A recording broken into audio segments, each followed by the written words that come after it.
Amis téléspectatrices, amis téléspectateurs de PPACI TV, mesdames, mesdemoiselles et messieurs, bonsoir. À situation exceptionnelle, disposition d'exception. L'élection du président de la République de Côte d'Ivoire est programmée pour le 25 octobre 2025. À cet effet, le Conseil constitutionnel a publié le 26 août une liste provisoire de 60 candidatures à la présidence ivoirienne. C'est une première dans notre pays. Selon les dispositions légales, le Conseil constitutionnel a jusqu'au 10 septembre pour livrer la liste définitive des candidats. Pendant ce temps, cette compétition annoncée suscite des débats enflammés et contradictoires. Dans cette ambiance, PPACI TV, la télévision numérique du Parti des peuples africains, Côte d'Ivoire, a décidé de mettre le pied dans le plat. Parlons-en.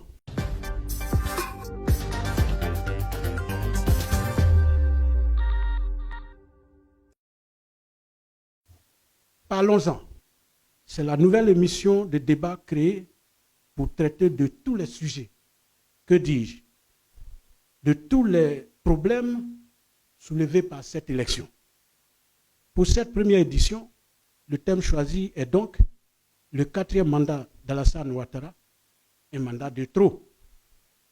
Pour répondre à cette question sur ses aspects juridiques, politiques, sociaux, éthiques et moraux, nous recevons le ministre professeur Marc-Arthur Hubert Oulaye, professeur de droit, président du groupe parlementaire PPACI, deuxième vice-président du parti créé par le président Laurent Gbagbo.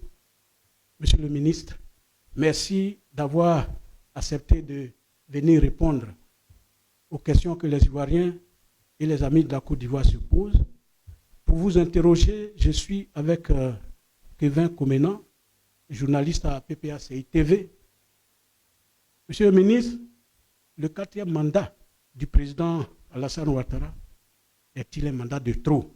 Nous allons d'abord écouter ce que le concerné lui-même dit. Je reçois de nombreux appels de nos compatriotes concernant ma candidature à l'élection présidentielle.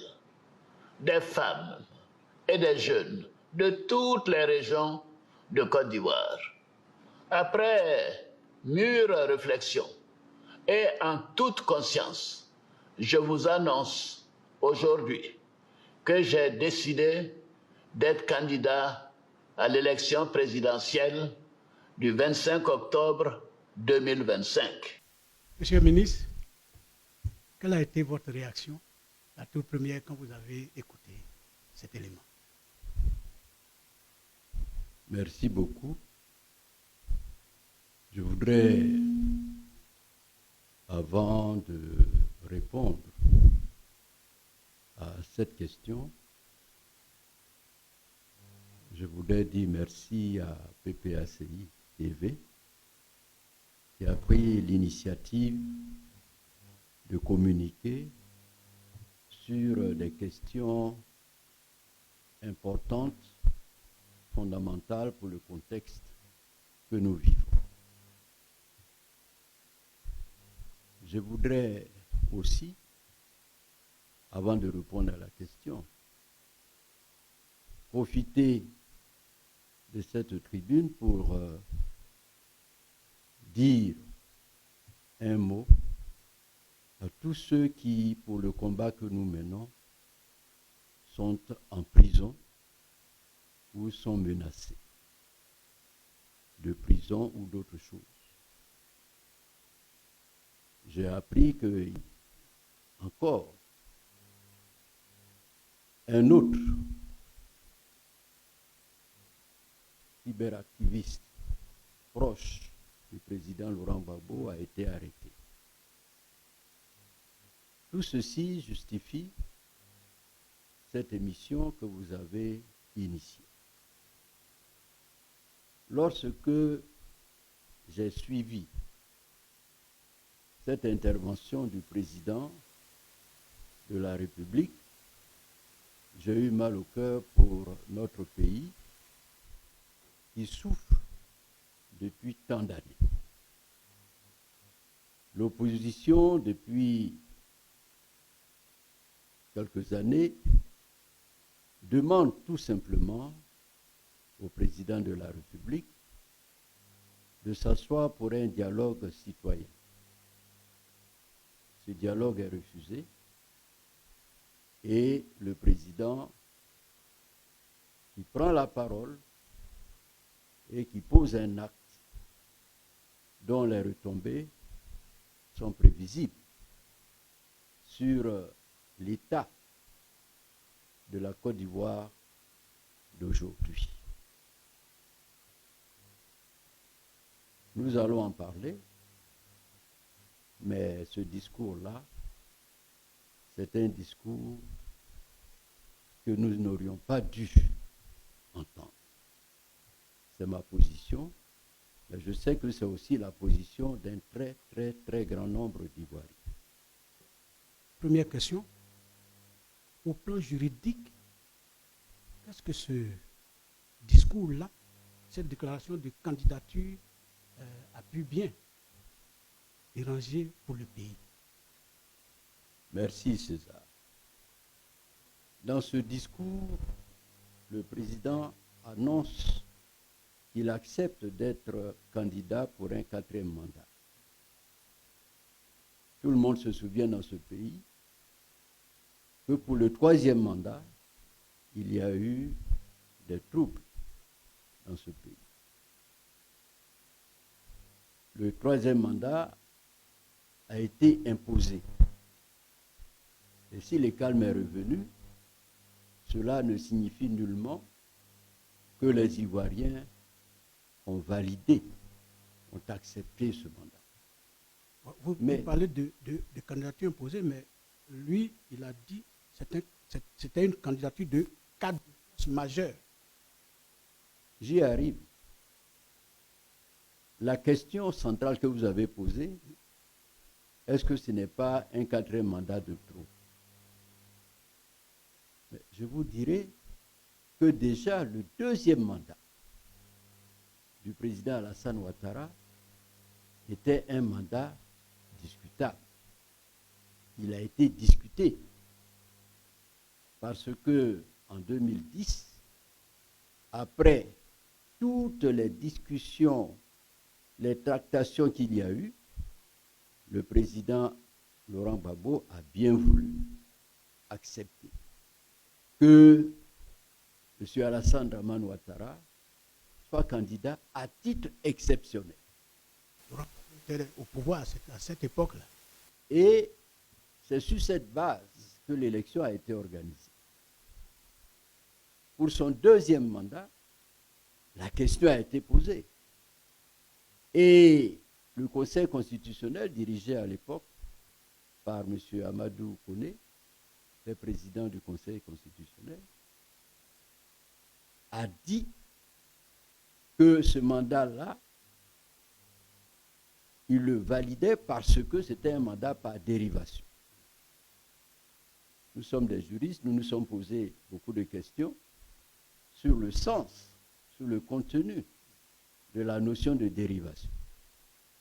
Personne, à ce jour, ne sait qu'est-ce qu'on y met juridiquement. Mais à l'époque, pour le Conseil constitutionnel, la dérivation venait du fait que, ayant été président, cela validait pour le futur toutes ses candidatures. Ce qui n'est pas normal.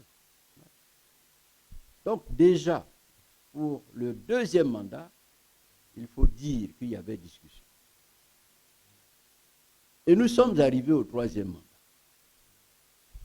Le 3e mandat ne pouvait pas avoir lieu. Et l'opposition l'a exprimé par tous les moyens pour dire que le président Alassane Ouattara, qui terminait un 2e mandat, ne pouvait pas prétendre à un troisième mandat. Parce que juridiquement, et c'est la question que vous posez, la Constitution ne le lui permet pas. Vous me direz quelle Constitution? La Constitution de 2016, la Constitution de 2000. En 2016, l'article 55 reprend l'article 35 de la Constitution de 2000 et dit exactement la même chose. La candidature pour la présidentielle est valable pour un mandat, elle ne peut être autorisée pour un deuxième mandat. Voilà le sens, voilà le contenu de l'article 55 de la Constitution de 2016. C'est exactement le même contenu que l'article 35 de la Constitution de 2000. Alors, sauf que vos adversaires disent que l'article 55 de la nouvelle Constitution de 2016 remet à plat tout ce qui a été fait jusque-là. On est passé de la Deuxième République à la Troisième République. Oui, c'est ce qu'ils ont dit. Mais d'où est-ce qu'ils tirent cette argumentation? Moi, je vous mets au défi. Vous pourrez lire la Constitution de 2000 ou la Constitution de 2016. Nulle part il n'est inscrit que nous sommes dans une Troisième République. Nulle part il n'est inscrit que celui qui avait déjà effectué 2 mandats, eh bien, peut recommencer d'autres mandats sous l'égide de la Constitution de 2016. Voyez-vous, nos adversaires ont parlé de Troisième République. Jusqu'à présent, je me demande, j'ai fouillé tous les dictionnaires juridiques, je n'ai pas trouvé des éléments qui valident cette qualification de Troisième République. Est-ce qu'ils savent ce que c'est qu'une république? C'est la première question. Il y a au moins 2 types de gouvernements dans le monde. Vous avez le gouvernement de régime monarchique qui institue la royauté. Et vous avez en face le gouvernement de type républicain. Donc vous avez opposé la monarchie et la république. Il n'y en a pas d'autre. Ou bien vous êtes dans une monarchie, ou bien vous êtes dans une république. C'est tout. Nous, qu'est-ce que nous avons choisi? Oui. Nous avons choisi la république. Dans une république, le pouvoir n'appartient pas à une personne, il appartient à la population, au peuple. C'est le peuple qui est souverain. C'est le peuple qui désigne celui qui gouverne. Et c'est le cas chez nous. Le peuple dit, on va avoir un président, il va gouverner pendant 5 ans. C'est le peuple qui décide, ce n'est pas celui qui est au pouvoir qui le décide. Donc, ce n'est pas la même chose. Et en France, historiquement, vous avez, après donc la monarchie, vous avez la Première République parce que c'est une république qui succède à la monarchie. Cette république est renversée plus tard par Napoléon. Et donc, on sort de la république, on retombe dans un système de type monarchie. Et il y a une nouvelle république qui vient remettre cela en cause. Il y a le Second Empire qui vient. Donc, vous voyez, les espacements vont de la monarchie à la république, après à la monarchie ou à l'empire, après on revient à la république, jusqu'à la 4e république. La 4e république, il n'y avait plus de roi, mais le régime de Vichy qui a gouverné la France, était un régime qui était, n'est-ce pas, j'allais dire, soutenu ou manipulé ou sous tutelle, n'est-ce pas, de l'Allemagne. Vous voyez? Donc, quand on sort de là, de la troisième, on tombe dans la quatrième. De la quatrième, on passe à la cinquième. On dira oui, mais de la quatrième à la cinquième, là aussi, il n'y avait pas de royaume. Bien sûr, il n'y avait pas de royaume. Mais on passe fondamentalement, n'est-ce pas, d'un régime sérieusement perturbé par le parlementarisme à un régime semi-présidentiel en France. C'est pour ça qu'on parle de république. Mais chez nous, qu'est-ce qui s'est passé? De 2000 à 2016, est-ce qu'on a changé quelque chose à la République? Le fondement de la République est le même. Le fondement, c'est le peuple. C'est le peuple qui a choisi de faire sa constitution en 2016 et qui y a mis ce qu'il veut. Mais je vais plus loin pour vous dire. Vous prenez l'article 100, je vais peut même vous le lire. L'article 178 de la Constitution. Qu'est-ce qu'il dit? Alors, l'article 178 dit ceci, en son alinéa 2. Les limites au pouvoir de révision. C'est-à-dire, si vous touchez la Constitution, il y a quelque chose que vous ne pouvez pas toucher. La forme républicaine du gouvernement et la laïcité de l'État ne peuvent faire l'objet d'une révision constitutionnelle. Ça veut dire quoi? On ne peut pas changer la République comme ça en Côte d'Ivoire. Donc, quand on parle de troisième République, on se demande d'où ils viennent, d'où ils tirent ça. Alors, mais mieux. Monsieur le ministre, on ne va pas aller loin d'abord. Je crois que ceux qui ont rédigé cette constitution ont perçu la difficulté et nous allons entendre deux personnalités. Oui. D'abord, la première personnalité, c'est le ministre Sansan Kambilé. Je vous remercie pour la clarté de la question que vous venez de poser. En fait, vous subodorez que le président de la République entend être candidat en 2020. Monsieur le député, Son Excellence, Monsieur le Président de la République, a toujours dit qu'il ne sera pas candidat en 2020. C'est un homme de parole. Et je tiens à vous rappeler, je pourrais vous démontrer comment il lui sera impossible d'être candidat en 2020. Et vous savez, tous les exemples que vous avez pris, tous les pays dans lesquels les chefs d'État ont entendu se maintenir au pouvoir ont fait la réforme constitutionnelle avant les élections. Avant les élections. On fait la réforme constitutionnelle avant les élections, pas après. On fait sauter le verrou avant et on va aux élections. Et donc, je peux vous rassurer, je ne vais pas trahir ou bien violer la règle dictée par le député Saraka en cherchant à vous démontrer techniquement et juridiquement pourquoi cela est impossible. Mais je peux vous rassurer, monsieur le député, cela n'est pas vrai. Nous allons écouter aussi le ministre gouverneur Cissé Bakongo, qui faisait partie du comité des rédacteurs de cette constitution. Monsieur Bakongo, est-ce que la constitution dans cette nouvelle mouture donne la possibilité, je dis bien la possibilité, au président Alassane Ouattara d'avoir un troisième mandat? Non. Ah, pourquoi? Et pourquoi? Article 183. Comment? L'article 183 de la Constitution dit que la législation en vigueur, au moment de l'entrée en vigueur de la nouvelle Constitution, reste applicable. La législation en vigueur, c'est-à-dire la Constitution, les textes pris en son application, que ce soit des lois, des décrets ou alors des ordonnances et autres, qui sont en vigueur au moment de son entrée en vigueur, sans jeu de mots, restent applicables. En d'autres termes,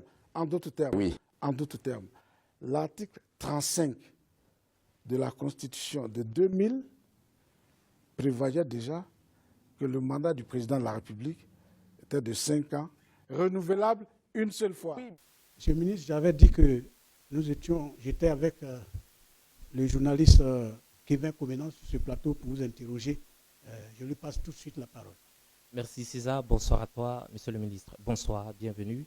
Depuis 2020, le Conseil constitutionnel valide la candidature du président Alassane Ouattara. Nous sommes aujourd'hui en 2025. Cela lui a permis de gagner déjà quelques mandats. Est-ce que vous ici, vous êtes contre les décisions du Conseil constitutionnel depuis 2020. Vous avez relevé que le ministre de la Justice, le ministre Cissé Bakongo, j'ajouterai le professeur Ouraga Obu, sont allés dans le sens d'une lecture qui limite les mandats présidentiels à 2. Les arguments sont simples, hein. C'est des arguments lisibles dans la Constitution de 2016. 2 mandats, c'est terminé. Aucun président ne peut aller au-delà. Et le Conseil constitutionnel vous donne une autre lecture. Mais cette lecture-là n'est pas acceptable. Elle n'est pas du tout acceptable. Pourquoi? Mais parce que, pour aller dans le sens indiqué par Bakongo, par le ministre Sansan Kambilé et par le professeur Ouraga Obu, la législation de la Constitution de 2016 est conforme à celle de 2000, par laquelle le peuple, qui est le constituant, dit un président ne peut pas faire plus de 2 mandats. Et c'est bien ce que les rédacteurs, ceux qui ont écrit la Constitution de 2016, là, c'est ce qu'ils sont venus dire. Alors, comment la Constitution, le Conseil constitutionnel peut dire autre chose? Alors que les rédacteurs, ceux qui ont écrit, ont donné le sens de leur écriture. L'article 183 de la Constitution de 2016 reprend l'article 133 de la Constitution de 2000 et dit exactement la même chose. Que dit cet article 183? La législation qui est en vigueur continue de s'appliquer tant qu'elle ne rencontre pas une contrariété. Et l'article 55 dit exactement ce que dit l'article 35. Donc, il n'y a pas de contradiction. Ils disent la même chose. Ils prolongent la volonté du peuple qui ne veut pas qu'un président fasse plus de 2 mandats. Est-ce que vous voyez? Et l'argument artificiel qui a été invoqué par la suite, c'est de dire « Ah oui, mais nous sommes dans une 3e République ». Je viens de vous dire que nous ne sommes pas dans une 3e République. La Constitution elle-même interdit qu'on touche à la forme républicaine. Quel est le juge qui peut lire autre chose que ça? Qui? Nous ne pouvons pas accepter cela tel qu'il est. Et c'est la raison pour laquelle nous sommes fondés à dire aujourd'hui, depuis quand le président Laurent Gbagbo l'a dit clairement à Port-Vouet, que le 4e mandat, qui est le prolongement du 3e mandat, est inconstitutionnel. Et que nous n'allons pas l'accepter. Voilà. Monsieur le ministre, en même temps que vous vous opposez aux décisions du Conseil constitutionnel, une grande partie de l'opinion qui se dit apte à recevoir ce 4e mandat, de votre côté, est-ce que vous ne pensez pas que c'est déjà perdu d'avance de penser à pouvoir surseoir un 4e mandat du président Alassane Ouattara? Ce serait dommage. Ce serait dommage que, parce qu'une partie de la population pense être dans la vérité, que les autres ne puissent pas dire qu'ils ne sont pas d'accord. Nous sommes dans une démocratie. Chacun, n'est-ce pas, est libre d'avoir son opinion et de l'exprimer. Mais ce n'est pas parce que certains soutiennent le 4e mandat, d'ailleurs, il y en a qui ont soutenu le 3e mandat, mais ça ne nous empêche pas, nous, de dire que ce mandat est inconstitutionnel. Et il l'est. Il l'est. Est-ce que vous êtes inquiet pour le 10? Ben, oui, je suis inquiet. Vous l'avez dit vous-même. Le Conseil constitutionnel, en 2020, a validé un 3e mandat qui est inconstitutionnel. Le Conseil constitutionnel va peut-être se sentir obligé d'aller dans ce sens, Alors que nous savons bien que c'était un mandat qui était inconstitutionnel. Et si nous reprenons, vous avez vu comment ce mandat est venu. Il y a eu des protestations, il y a eu des morts, il y a eu des emprisonnements. Et finalement, n'est-ce pas, il s'est imposé par la force. Mais nous allons tout droit vers la même chose. Puisqu'il est inconstitutionnel, il y aura forcément, et nous sommes dans cette posture, il y aura forcément une partie de la population, et c'est une grande partie de la population, qui va s'opposer à ce 4e mandat. Si ceux qui sont en face décident de procéder comme à l'accoutumée, user de la violence, de l'emprisonnement et autres, nous allons vers des troubles. Est-ce que vous comprenez? Donc, c'est ce que je veux dire. J'ai peur, n'est-ce pas, que nous nous retrouvions dans ce contexte-là, que nous regrettons, où il y a eu des morts. Alors, nous tombons donc en plein dans les aspects politiques de cette 4e mandature que le président Ouattara demande. Monsieur le ministre, à cette allure, quelle chance d'alternance démocratique peut-on encore avoir en Côte d'Ivoire? Plus de dialogue, la Constitution est piétinée, le Conseil constitutionnel valide ce qui ne doit pas être validé, et le président en place continue comme si de rien n'était. Où allons-nous? C'est la première conséquence, n'est-ce pas, de ce que nous vivons. S'il n'y a pas d'état de droit, nous les juristes, on parle d'état de police, et c'est ce que nous vivons. Parce que quand on ne respecte pas les textes, eh bien, c'est la chicotte qu'on prend pour obliger tout le monde à faire ce qu'on veut. La deuxième conséquence, c'est le questionnement de fond. Sommes-nous encore dans une démocratie? Parce que la démocratie liée à la République signifie que nous sommes dans un contexte politique d'alternance, n'est-ce pas, des partis, d'alternance démocratique.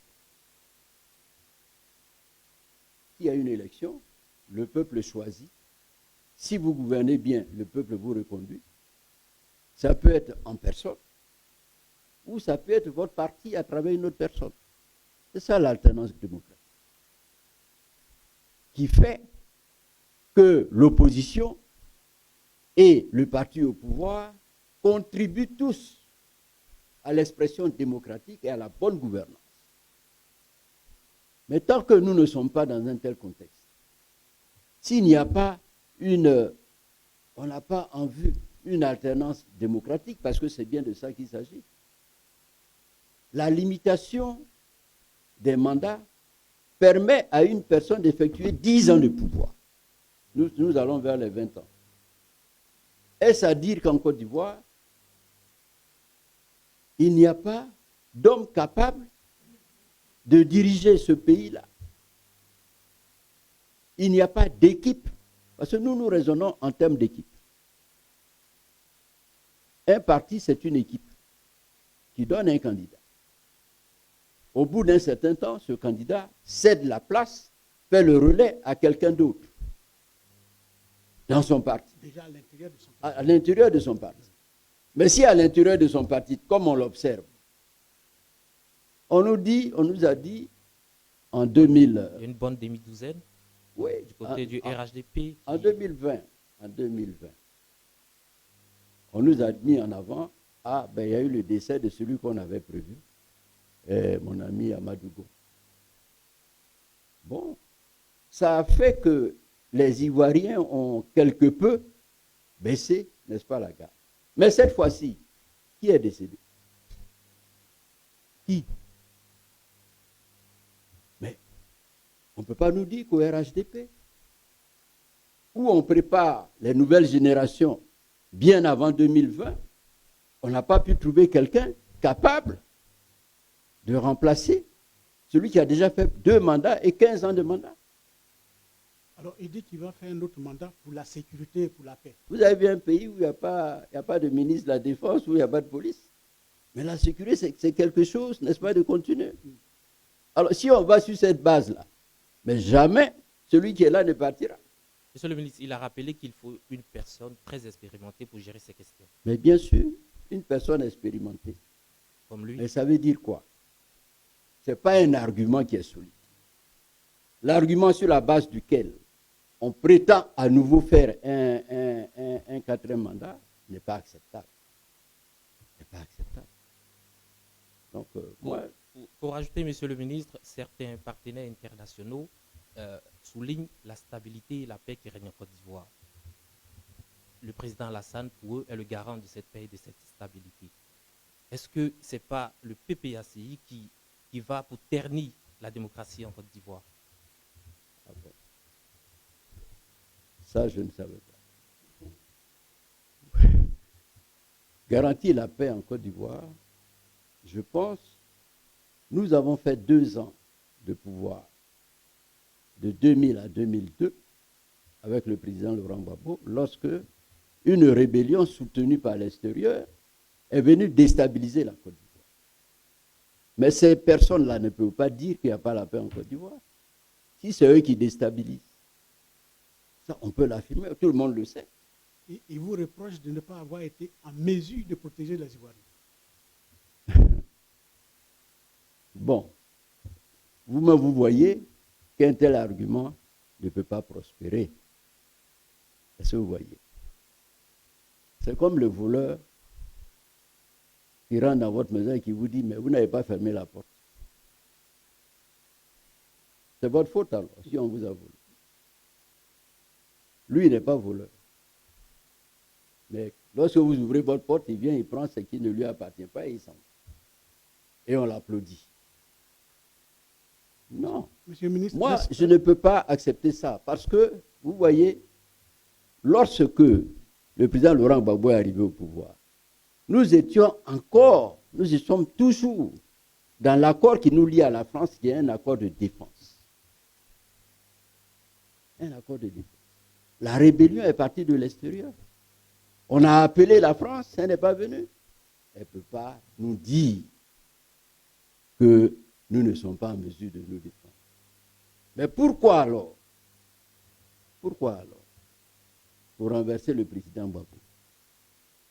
Les hélicoptères, les avions, les militaires de l'ONU sont intervenus en Côte d'Ivoire. Ils ne sont pas capables de nous défendre. Pourquoi? Pourquoi? Ils auraient pu nous laisser avec les rebelles. Notamment en 2011. C'est ce que je dis. Parce que les rebelles n'ont pas d'hélicoptère. Ceux qui ont tiré sur la maison du président, c'était qui? Ce n'était pas les rebelles. Alors comment on peut prétendre que nous, on ne peut pas se défendre? Oui, bien sûr, nous ne pouvons pas nous défendre contre la communauté internationale qui nous attaque. Alors, dans ce contexte-là, on repart avec l'exclusion de tous les candidats de poids à le régime actuel. Réaction? Ben, vous voyez, ce que nous relevons, ce que nous combattons, justement, c'est que nous assistons en Côte d'Ivoire à une démarche de confiscation du pouvoir. Beaucoup d'autres pays en Afrique s'inscrivent dans ce cadre. Et le président Alassane Ouattara, avant le 3e mandat, disait qu'il ne s'inscrivait pas du tout dans un tel contexte de ceux qui veulent manipuler les constitutions pour faire un 3e mandat. On a plein d'éléments, n'est-ce pas, qui viennent corroborer cela. Mais, vous voyez, dès qu'on rentre dans ce système-là, il y a toute une panoplie d'actions qui l'accompagnent. Parce que quand on veut confisquer le pouvoir, on ne veut même pas qu'il y ait élection. On fait donc des semblants d'élections. Ou des élections frauduleuses. où on a en main tous les éléments du processus électoral. C'est ce que nous dénonçons déjà en Côte d'Ivoire. La CEI, la liste électorale, et tout cela. Mais à un moment donné, ils sont obligés d'aller plus loin pour empêcher des candidatures, n'est-ce pas? Parce que même les éléments mis en place peuvent sauter devant certains candidats. Donc, il vaut mieux les exclure. Et nous sommes aujourd'hui dans ce contexte où on sait que pour battre Laurent Gbagbo, il faut se lever très tôt. Est-ce que vous comprenez? Et donc, il faut exclure. Même cas pour Tidiane Thiam. Tidiane Thiam est aujourd'hui à la tête du PDCI, qui n'est pas un petit pays, un petit parti. On sait ce que c'est que le PDCI. Alors, si ces deux-là se mettent ensemble, je ne dirais pas qu'il faut valider une CEI partisane, mais elle aura du mal, n'est-ce pas, à donner la primeur à un parti, n'est-ce pas, qui est celui au pouvoir. Donc, il faut éliminer. Il faut exclure. D'accord, monsieur le Alors, ministre. ce qu'on exclut, Allez-y. on exclut le président Laurent Gbagbo sur la base d'une condamnation sans fondement. Ça, tout le monde le sait. Braquage de la BCAO alors qu'il n'a jamais braqué la BCAO. Condamnation alors qu'il n'a pas participé à ce procès. Procès contre lui alors que la loi interdit qu'il y ait un procès contre lui. Justement, monsieur le ministre, j'aimerais demander, avec tout ce que vous venez d'énumérer, est-ce que vous ne pensez pas que l'opposition, principalement le PPACI, a déjà épuisé toutes ses ressources pacifiques pour demander la réinscription de leur leader politique? Non, nous continuons. Nous continuons. Nous n'avons pas d'autres outils. Les outils que nous avons dans l'opposition, je dirais, peuvent être rassemblés autour de deux. Le premier, c'est l'expression, c'est la manifestation. C'est ce que nous avons. Le second outil, c'est les urnes. Nous n'avons pas d'autres moyens. Mais dans le même élan, j'aimerais vous demander, est-ce que vous savez sur quoi principalement le président Laurent Gbagbo se base lorsqu'il dit qu'il n'aura pas de 4e mandat? Est-ce que vous avez au moins une idée sur... Il se base sur la conviction que les populations ivoiriennes n'en veulent pas. Et s'ils n'en veulent pas, ils sont capables, n'est-ce pas, de s'exprimer, d'exprimer sera le bon, pour s'opposer à ce 4e mandat. C'est tout. La prolongation illégale, n'est-ce pas, Oui. d'un mandat, écoutez, ça peut donner lieu à toutes les protestations. Alors, nous allons, monsieur le ministre, de toutes ces questions que nous sommes en train de débattre, nous avons interrogé les internautes et enregistré leurs réactions. Monsieur le ministre, je vous pose la question telle que posée par cet internaute. Beaucoup d'Ivoiriens estiment que les débats sur le 4e mandat détournent l'attention des vrais problèmes comme le coût de la vie, le chômage des jeunes ou l'état des écoles et des hôpitaux. Ne pensez-vous pas que l'opposition devait davantage se concentrer sur ses priorités sociales? Votre réaction? Je suis d'accord avec cela. Nous ne devrions même pas être en train de débattre sur une élection qui est parfaitement écrite dans la Constitution et qui dit que telle personne ne doit pas être candidat. Nous ne devrions pas. Mais nous sommes obligés, n'est-ce pas, de mener ce débat parce que en 2020, cette interdiction a été méconnue et nous sommes dedans. Est-ce que vous voyez? Autrement, lorsqu'on gouverne pour les populations. On gouverne pour que les populations soient traitées comme il convient. que la vie soit accessible à au moins la plus grande majorité. Que la santé également soit accessible. Que l'école soit à la portée de tous. Mais c'est lié à la gouvernance aussi. Nous en sommes arrivés aujourd'hui à une gouvernance qui nous donne une école que tout le monde décrit, une santé que tout le monde décrit. Les Ivoiriens ne mangent pas à leur faim. On nous dit qu'on construit des ponts. Oui, mais si je prends moi mon assiette et ma cuillère, si je vais gratter le goudron, je ne pourrai pas le manger. Voilà la réalité. Et c'est pour cela que le président Gbagbo a dit qu'il faut changer ce gouvernement-là. Parce qu'il ne règle pas les vrais problèmes des populations. Or, nous sommes dans un pays qui a la capacité de donner à manger à ses enfants, de donner une école de qualité à ses enfants, une santé, n'est-ce pas, qui compte.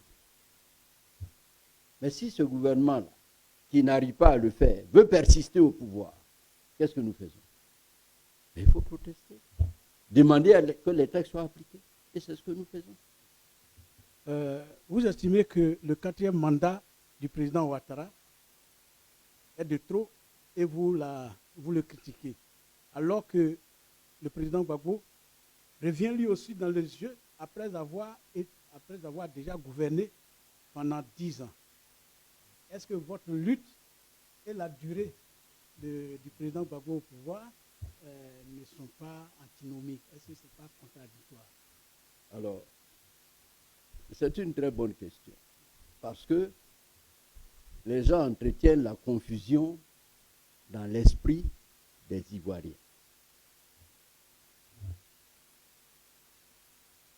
Le président Alassane a commencé à gouverner en 2011.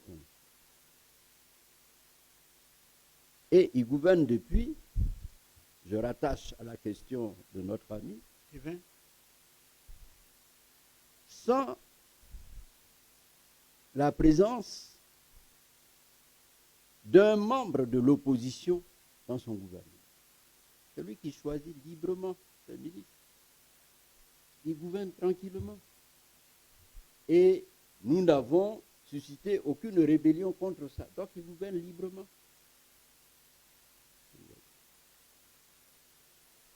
Mais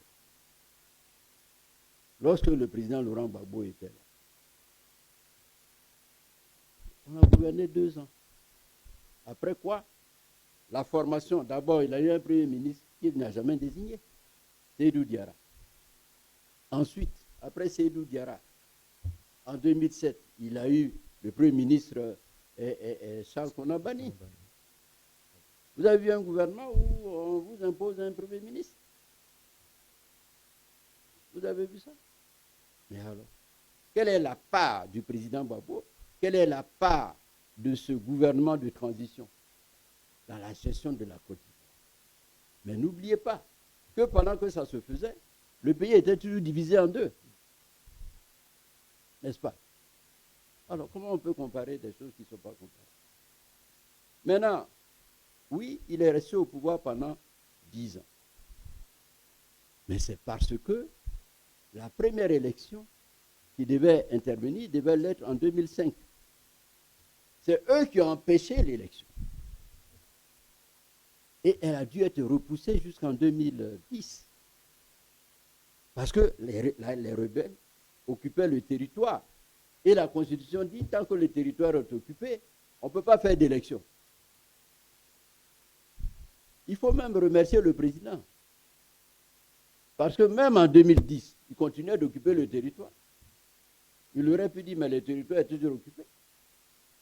Il a dit, OK, pour la paix, pour sauver la Côte d'Ivoire, je vais accepter, on va aller aux élections comme ça. Monsieur le ministre, les Ivoiriens semblent tellement vous écouter que vous avez lancé 2 mots d'ordre qui semblent avoir pris. Il y a eu d'abord trop c'est trop, et puis il y a eu cette alliance stratégique qu'on appelle le Front commun.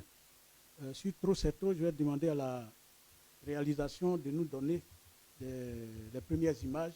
Mobilisation extraordinaire des membres de la coordination du mouvement Trop c'est trop du district d'Abidjan et Ceinture, des démocrates, patriotes et citoyens épris de justice était ce samedi 30 août au siège du parti.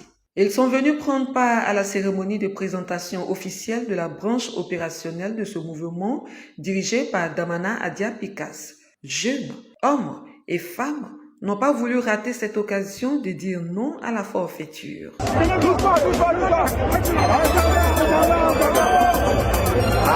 à Côte d'Ivoire. Petit matou casse gros caillou. Oh oh oh, tu connais rien, hein?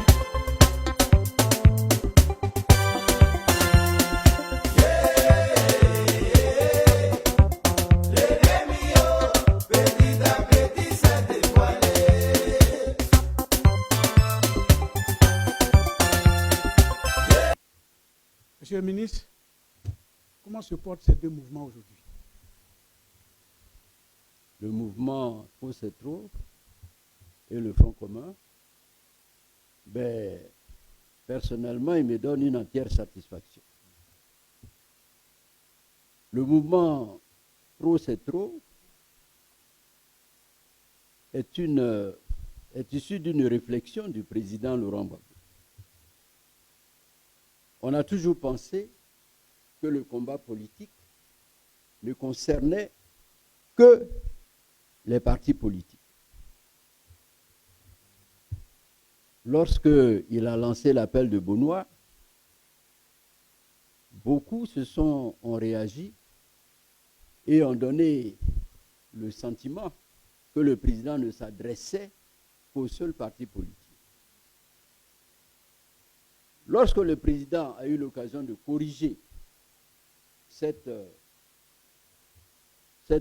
façon de voir ce qu'il avait dit, il a créé le mouvement Trop c'est trop, en disant qu'il est à la fois politique, mais il est plus véritablement tourné vers le social.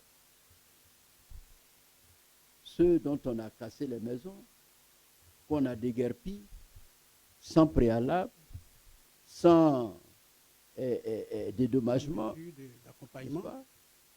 ceux à qui on interdit de dire qu'ils ont faim et qu'on arrête lorsqu'ils veulent faire un mouvement de marche, tout cela.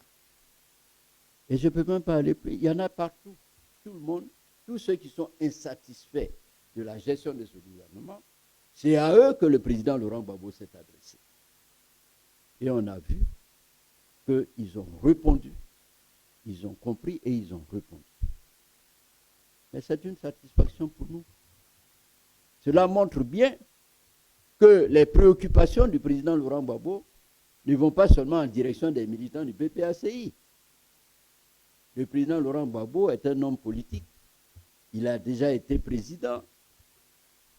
Il sait qu'un homme politique doit travailler pour le peuple.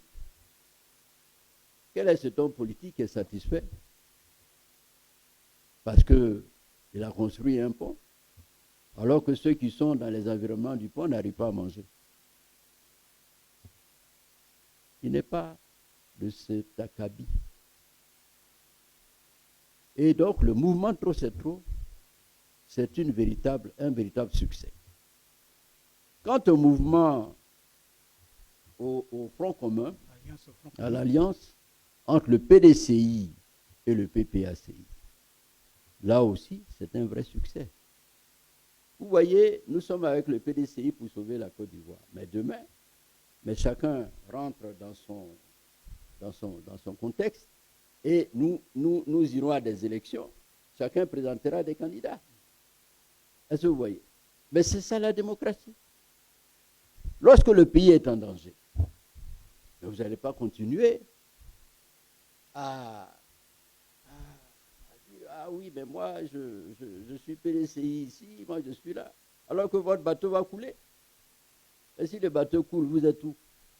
Au fond de l'eau. Il s'agit aujourd'hui de sauver les navires Côte d'Ivoire. Et pour ça, il faut se féliciter de ce que ceux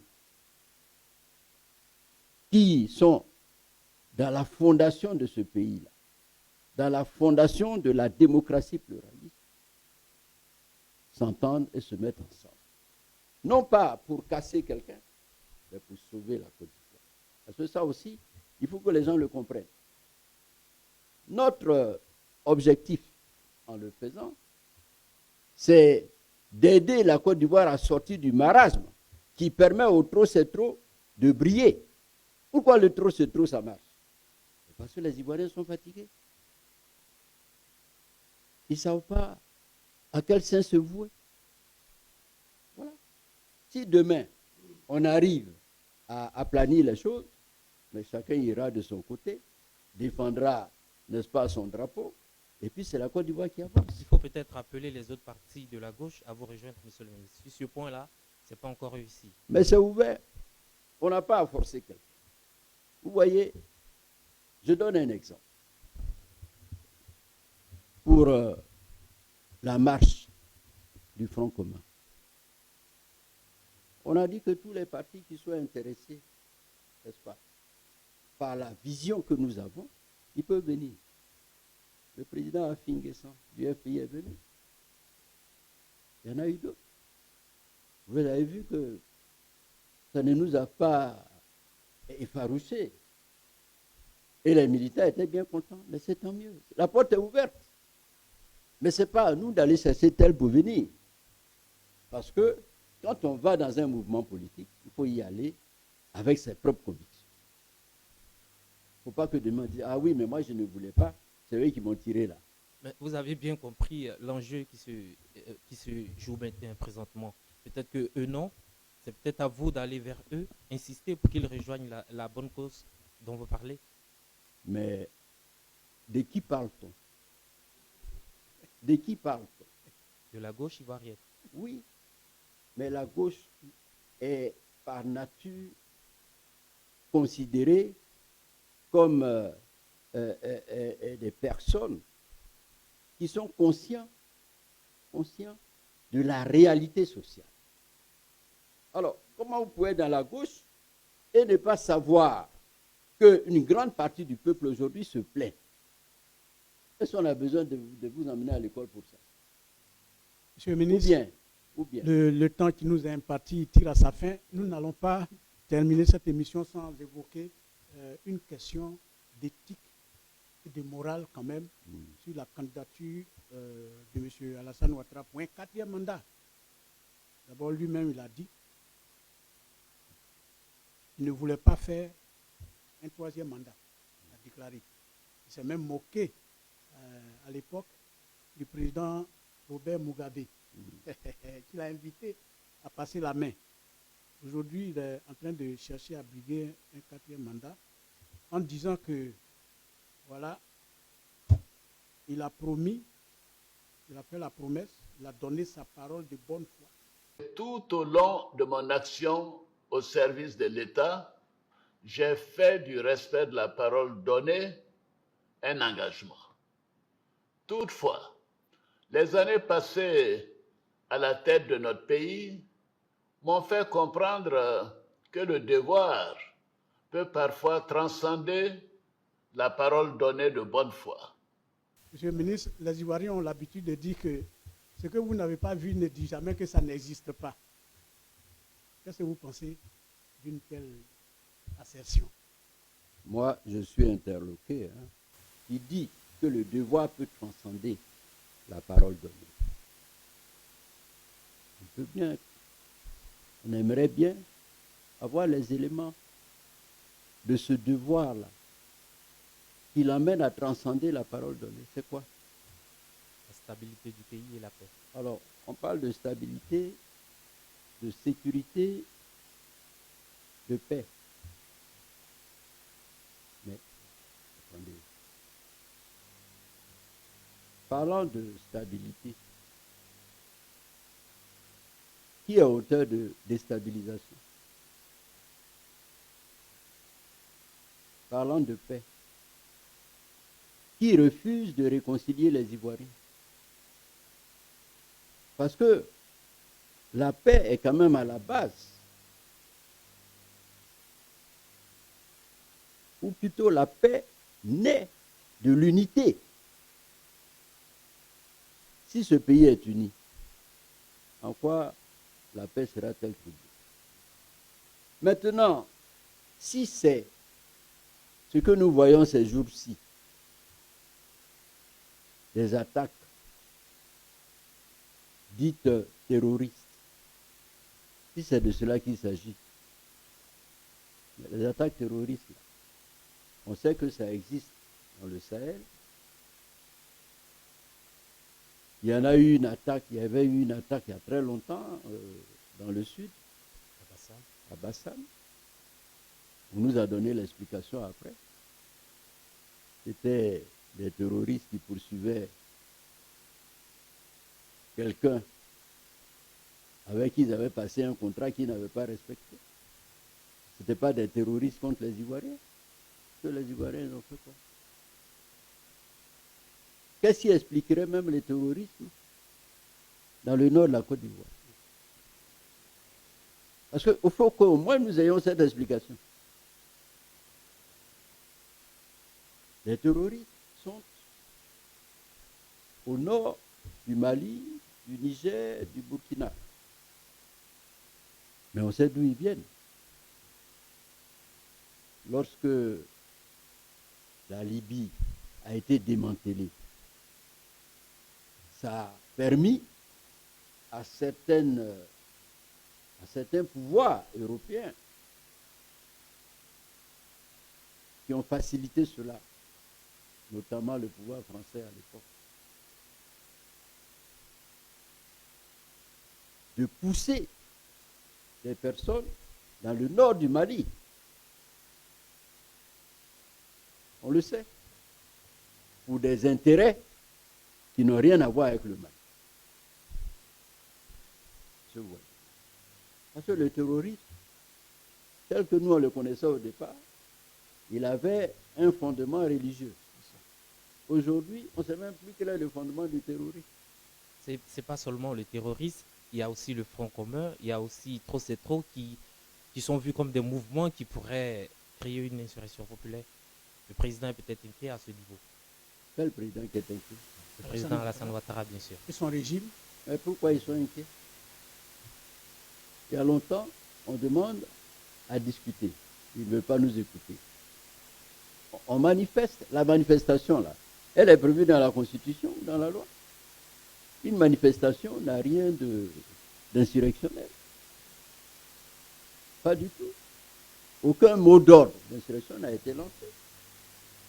Nous disons, nous ne voulons pas du 4e mandat. C'est normal. Qu'on s'exprime, n'est-ce pas? En quoi le pouvoir a peur, au lieu de dire, venez qu'on discute, pourquoi il ne vient pas discuter? On vient d'écouter quelqu'un qui, visiblement, n'est-ce pas, dit quelque chose, et puis dit, moi, je ne respecte pas ma parole. Est-ce que vous voyez? Sans compter que par le passé, il a dit beaucoup d'autres choses. Mais rien que ça. N'est-ce pas? Rien que ça. Comment un homme peut dire, oui, j'ai donné ma parole, mais le devoir? Mais qui a dit que c'est le devoir? C'est la Côte d'Ivoire? Qui en Côte d'Ivoire le dit? Je peux comprendre que des membres du parti du président disent, on veut que ce soit toi. Oui, ça on peut comprendre. Mais lui, il a prêté serment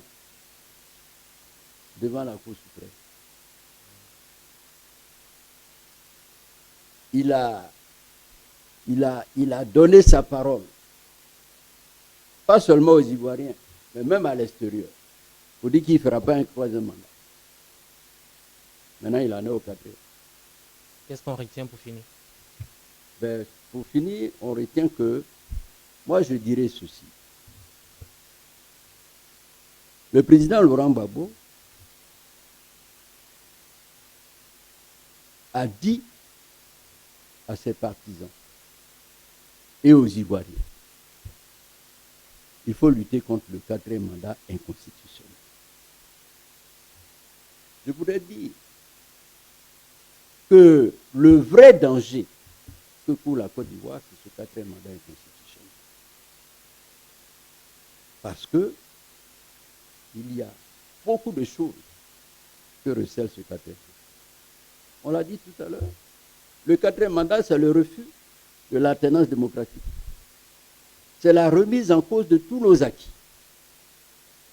Le multipartisme, c'est-à-dire le pluralisme, tout ça, ça va. Il n'y a pas d'alternance démocratique. Vous pouvez faire 1000 partis, c'est pourquoi. On retourne à l'ère du PDCI, au parti unique. N'est-ce pas? C'est un danger, n'est-ce pas, pour ça. Le quatrième mandat, c'est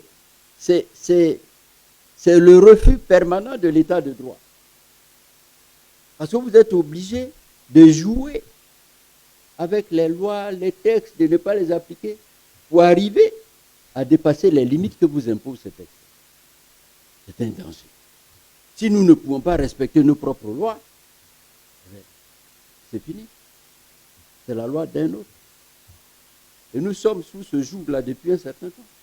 Il faut en finir. La Côte d'Ivoire doit évoluer. La Côte d'Ivoire a un avenir, je dirais, resplendissant. Mais tous ces obstacles qu'on met dans sa gouvernance, qui doit être démocratique, j'ajouterai souveraine, qui doit être démocratique, mais bloque la prospérité, n'est-ce pas, de la Côte d'Ivoire, bloque l'unité des Ivoiriens. Et c'est pour ça que ce quatrième mandat est inacceptable. Il faut se battre. Bon, si vous ne vous battez pas, c'est tant mieux. Et vous pouvez vous battre et vous pouvez être battu aussi. Et ça, vous êtes battu. Vous vous êtes battu. Merci, monsieur le ministre.